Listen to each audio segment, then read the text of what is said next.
Musisi jadi komisaris saja ribut. Kita pernah punya mantan presiden yang suka nyanyi. Ditulis oleh Widodo SP, dilansir dari sewor.com.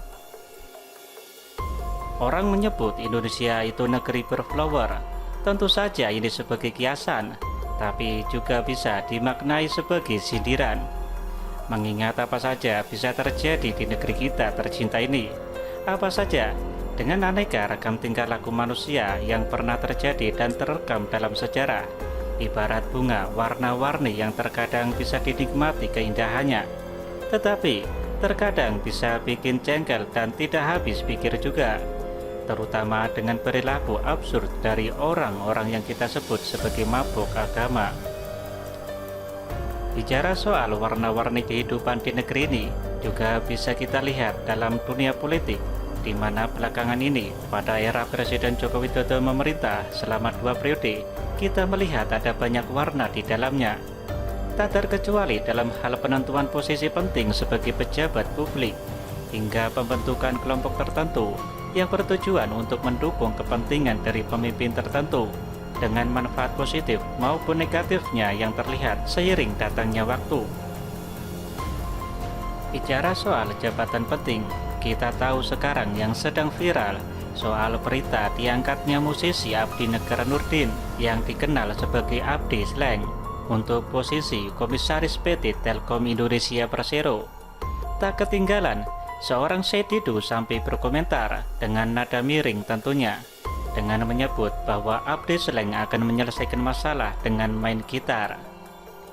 Padahal kalau kita mau telusuri, seorang Abdi Negara Nurdin, seperti bisa kita lihat dalam situs resmi Telkom, orang ini tercatat sebagai CEO founder PT Hijau Multi Kreatif dari 2005 sampai sekarang, dan founder Maleo Musik 2009. Abdi juga tercatat sebagai CEO founder produser Gift.id 2019 sampai sekarang, komisioner PT Sugi Reksa Indonesia 2020 sampai sekarang, dan komisioner PT Negara Sains Ekosistem sejak 2021.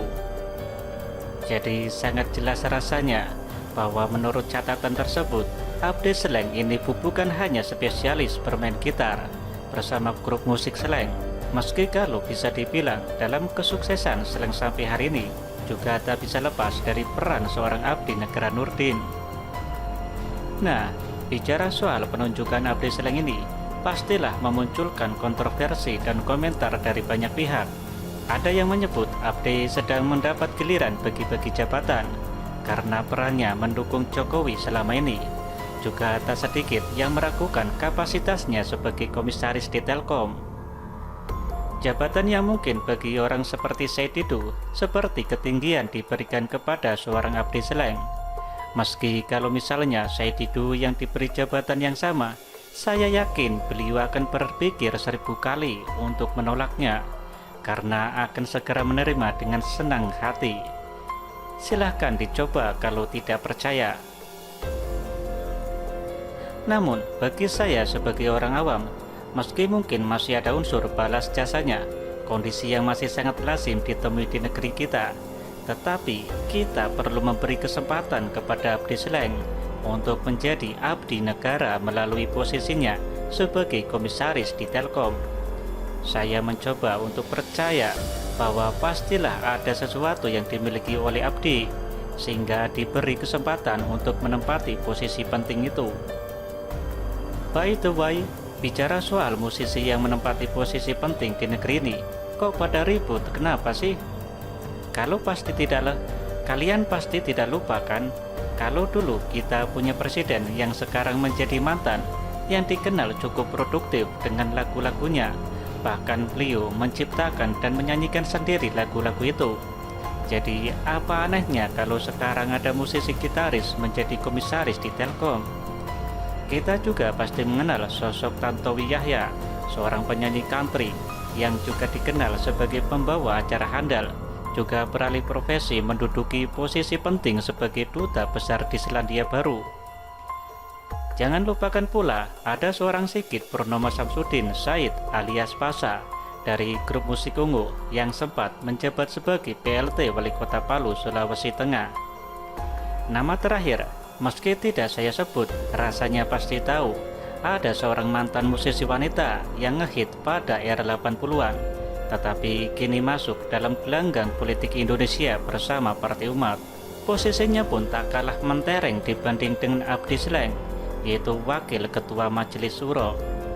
Wanita ini bahkan bisa terbilang keberaniannya nyundul langit, sampai pernah memberi ultimatum kepada Tuhan dalam doanya agar memenangkan Prabowo Subianto sebagai Presiden Indonesia.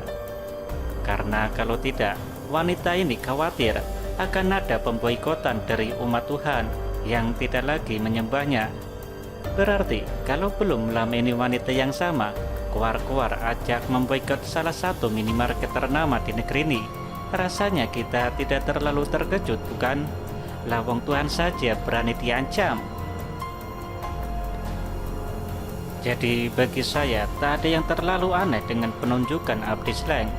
Meski saya juga akan menanti seperti apa kiprahnya sebagai pejabat penting yang dimulai dengan banyak keraguan dan sinisme sebagai orang atas penunjukan dirinya. Keraguan yang hanya bisa dibantah lewat kerja nyata dengan bukti adanya kemajuan dalam PT Telkom Indonesia, khususnya pada bagian yang akan ditangani oleh Abdi.